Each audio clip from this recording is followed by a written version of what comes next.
Does every company need a full brand?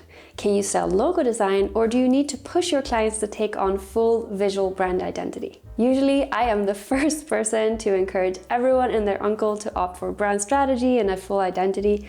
But recently, I took on a project to design only the logo for a client. So today, I thought I could talk about smaller clients and how to give someone a great foundation that they can then build on to perhaps eventually hire you for a full visual identity and brand strategy. Of course, any design that is based on a lot of research and brand strategy is going to last longer. But for some clients, they just don't have the resources to be able to do that at this point. And having something that can be a bridge to bring them forward can be equally valuable. The client that approached us is actually one of our regulars.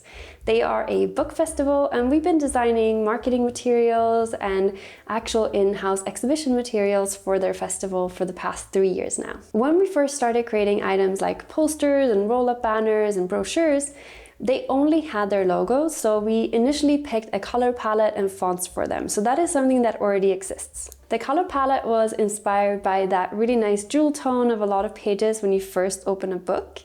And for the fonts, we picked Liber Baskerville for titles because it's one that gives a bit of a nod to that historical literature side. But they also wanted a font that was really easy to read because a lot of their print materials have, let's say, long lists of author names. So it's quite small. So for that, we picked Montserrat because it's a really nice, safe go-to font for very high readability. So 3 years in, we're super excited to get the chance to design their logo as well. The brief was to create a combination mark where the word mark had Samfundet smaller and Bokvännerna in a larger text. They also really wanted a book icon. Ideally, they also asked that the word Samfundet would be in a more traditional style and the word Bokvännerna in a more modern typeface. Usually at this stage, we sit down for about half a day with our client to do a strategy workshop. And that usually includes us talking about their goals, their mission, and their customers and competitors. But in this case, because this is a much smaller project and we already know the client a bit, we actually went straight into concepts. We have a lot of secondhand books in our studio because both Jeremy and I love to read, and we got a lot of them that were this classic series recently. And we noticed that they often have kind of a stamp at the beginning in one of the first pages. Sometimes it's the logo of the publisher, and sometimes it's just a really decorative stamp. This is something we thought could be really nice to bring in because we're trying to create a responsive logo that can be working at different scales. A stamp could be a really nice version to have to use in their different branding setups. Of course, for inspiration, we also have the mandatory browsing through our design books.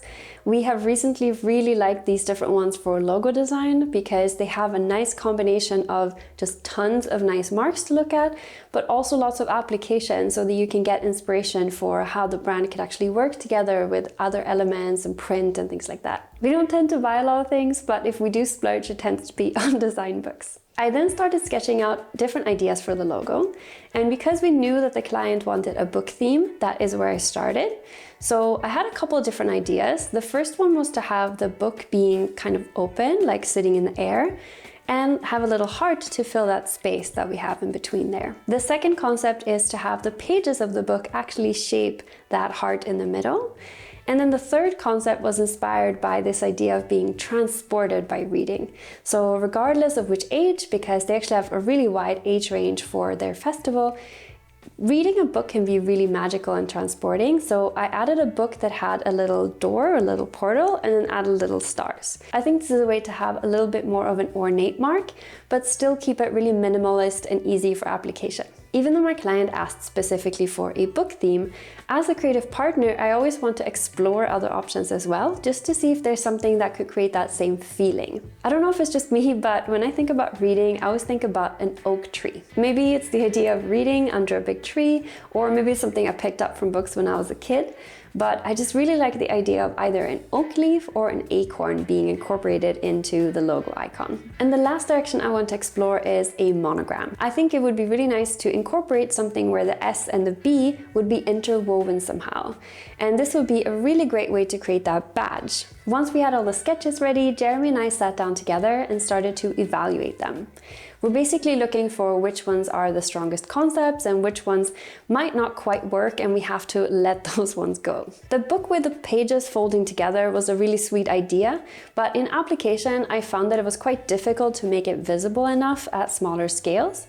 And it just feels a little bit too busy or difficult to read. The monograms are quite nice and I like the idea of them, but I think because the word mark is going to be a little bit more traditional, I think especially their younger audience are going to have an easier time to actually recognize it if we have a symbol for something. So these are the 3 ones that we decided to move forward with. I then moved into Adobe Illustrator and I used the pen tool and shape builder to start actually building these shapes up as vectors. Now it's time for fonts, and I know that a lot of us feel like this is kind of an infinite search sometimes.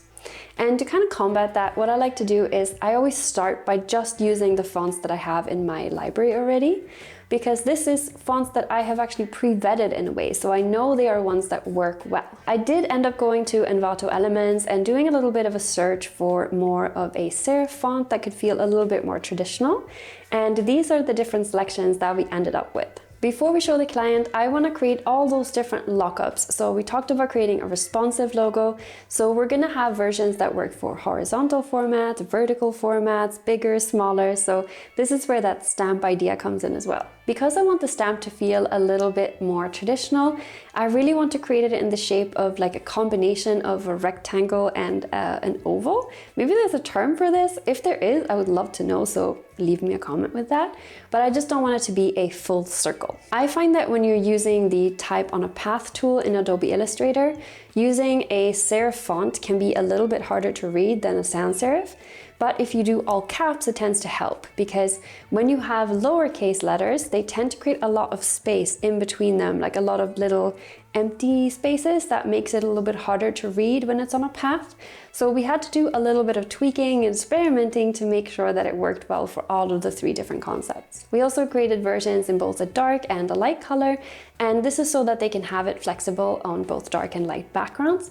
And you probably already heard that when you're creating versions in white, they're going to look a little bit different than they are in black, so you might need to make little tweaks. And this is because our eyes, they actually see light colors as being a little bit more blended together, like it appears a little bit bigger.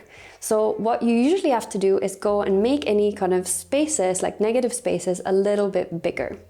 One way to test where you might need to make those changes is to put the light and the dark version next to each other on your artboard, and then trying to first off just compare the appearance, but then you can also do a little bit of squinting just to see if you can actually still see all the details to the same extent. Just to make things a bit more tangible for my client, I then put the different concepts on mockups that feel very relevant to them and how they want to use it.